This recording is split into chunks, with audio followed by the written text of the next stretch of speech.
Power exists in every organization, every institution, and every political system. Whether we like it or not is irrelevant. What matters is whether we understand it. Most people are taught to believe that organizations work through rules, procedures, and formal authority. That is the official story. The real story is different. Organizations work through power, transformed into influence, filtered by culture, amplified or neutralized by environment, and enacted through communication, negotiation, and lobbying. Power is not action. Power is capacity. Influence is what happens when that capacity is used to shape behavior, decisions, or outcomes. Authority is power that others perceive as legitimate. And here is the first uncomfortable truth. Legitimacy is subjective. It exists only in the minds of those who accept it. That is why people closest to information sources often challenge authority most fiercely, while outsiders misunderstand where power really sits. Power comes from several sources. Some power is personal. It comes from expertise, credibility, effort, trust, charisma, and value alignment. Expert power is powerful, but only if others recognize it. The moment credibility breaks, influence collapses. Some power is positional. It comes from roles, titles, and hierarchy. But the real strength of position power is not the title itself. It is control of information. It is access to networks. It is the right to organize work, communication, and processes. These are invisible assets. When organizations remove formal structures, they do not remove power. They simply drive it underground. Some power is resource-based. Money, rewards, access, time, visibility. This power works, but it weakens with use. People adapt. What once motivated becomes expected. Some power is coercive, physical or economic force.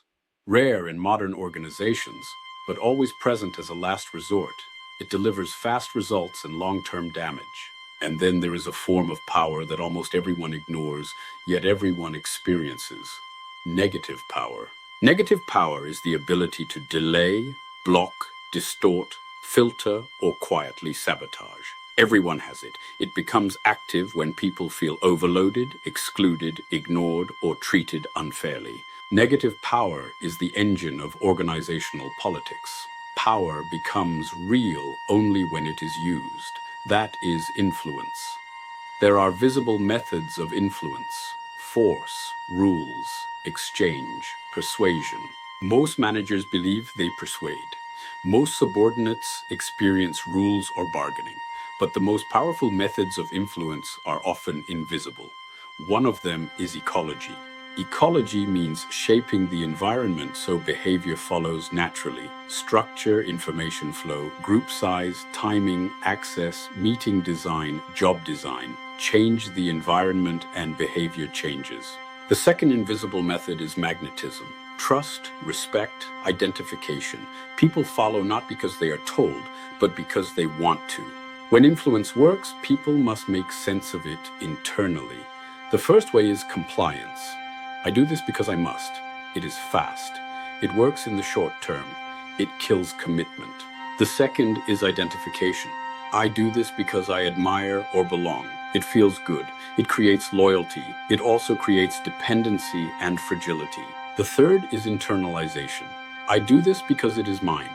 This is the most powerful and the most difficult. It requires freedom to disagree. It takes time. Organizations say they want commitment, but most systems are designed to produce compliance. Now we come to culture. Culture is power and influence made systemic. Strong cultures create cohesion. They also create blindness. Some cultures are centralized and political. Some are bureaucratic. Some are task-oriented. None are universally right. Failure does not come from culture itself. Failure comes from misfit between culture, task, environment, and people. This brings us to lobbying. Lobbying is not manipulation. It is structured influence in complex political systems. It is about relationships, timing, intelligence, credibility, and legitimacy. In the EU system, influence happens early or not at all. It happens through DGs, cabinets, inter-service dynamics, and coalitions. It rewards consistency, professionalism, and trust. Good lobbying understands the system. Bad lobbying fights the system. At the center of all influence is diagnosis. Who are the stakeholders? Where is real power? Who controls information? Everything is a resource. People, beliefs, conflicts, emotions, timing, narratives. Waste none, but never trade integrity. Leadership, finally, is where all of this converges. Leadership is dangerous because it disturbs equilibrium. It forces choices. It surfaces conflicts. It creates loss. Adaptive leadership is not about having answers.